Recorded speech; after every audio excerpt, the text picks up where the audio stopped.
Welcome to news scan.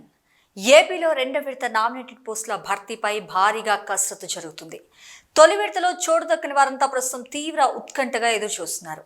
మరి ముఖ్యంగా తిరుమల తిరుపతి దేవస్థాన చైర్మన్ నియామకంపైనే అందరి దృష్టి నెలకొంది. ప్రస్తుతం తిరుమల లడ్డూ ప్రసాదం కల్తీ వివాదంలో చైర్మన్, పాలక మండలి సభ్యుల విషయంలో సీఎం చంద్రబాబు నాయుడు కాస్త ఆచితూచి అడుగులు వేస్తున్నారు. మొన్నటి వరకు టీటీడీ చైర్మన్ రేసులో టీవీ5 అధినేత బీఆర్ నాయుడు పేరు ప్రముఖంగా వినిపించగా, Supreme Court retired chief justice NV Ramana పేరు కూడా తాజాగా తెరపైకి వచ్చింది. అయితే ప్రస్తుతం తిరుమలలో నెలకొన్న పరిస్థితుల దృష్ట్యా రాజకీయేతర వ్యక్తిని మాత్రమే టీటీడీ చైర్మన్గా నియమించాలనే డిమాండ్లు బలంగా వస్తున్నాయి.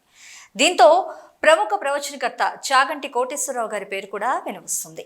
తిరుమల లడ్డు వివాదం దేశమంతా వివాదాస్పదంగా మారిన సంగతి మనకు తెలిసిందే. టీటీడీకి చైర్మన్ లేకపోవడంతో ఈ వివాదం రాజకీయ రంగు పులుముకుంది. ఈ నేపథ్యంలో చైర్మన్ నియామకంపై కూటమి ప్రభుత్వం భారీగా కసరత్తు చేస్తుంది. తొలుత నాగబాబును టీటీడీ చైర్మన్గా నియమిస్తారనే వార్తలు బాహాటంగా వినవచ్చాయి. ఈ వార్తలను నాగబాబే స్వయంగా ఖండించారు. దీంతో ఆ తర్వాత కేంద్ర మాజీ మంత్రి, టీడీపీ సీనియర్ నేత అశోక్ గజపతిరాజుకు ఆ పదవి ఇస్తారనే ప్రచారం కూడా జోరుగా జరిగింది. కానీ అటువంటి ప్రకటన ఏమీ రాలేదు. సినీ నటుడు మురళీమోహన్ పేరు కూడా తెరపైకి వచ్చింది. ఆ తర్వాత టీవీ5 బీఆర్ నాయుడు పేరు ఖరారైందనే వార్తలు వినవచ్చాయి. కానీ సీఎం చంద్రబాబు నాయుడు మరి ఇప్పటి వరకు దానిపై ఎలాంటి నిర్ణయమూ తీసుకోలేదు. గత వారం 20 కార్పొరేషన్స్ కి సంబంధించిన చైర్మన్లను చంద్రబాబు నాయుడు ప్రకటించారు. కానీ అందులో టీటీడీ ప్రస్తావన మాత్రం లేదు. తిరుమల తిరుపతి దేవస్థాన చైర్మన్గా ఉన్న వ్యక్తి తిరుమల పవిత్రతను కాపాడేవారై ఉండాలని చంద్రబాబు నాయుడు ఆలోచన చేస్తున్నారు.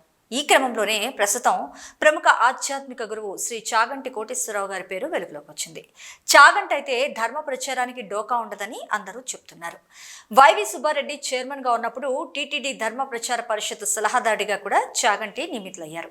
అయితే అప్పట్లో చాగంటి కుటుంబం తాడేపల్లికి వెళ్లి మరీ అప్పటి సీఎం జగన్మోహన్ రెడ్డికి కృతజ్ఞతలు తెలిపారు. కానీ నెల రోజులకే ఆయన తన పదవికి రాజీనామా చేశారు.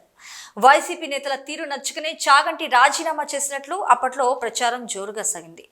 మొత్తంగా టీటీడీ చైర్మన్ పదవి కోసం చాలా మంది ఆశావహులు ఎదురు చూస్తుండగా, మరి అసలు ముఖ్యమంత్రి మనసులో ఉన్నదెవరు అనేది సర్వత్రా ఆసక్తి రేకెత్తిస్తోంది.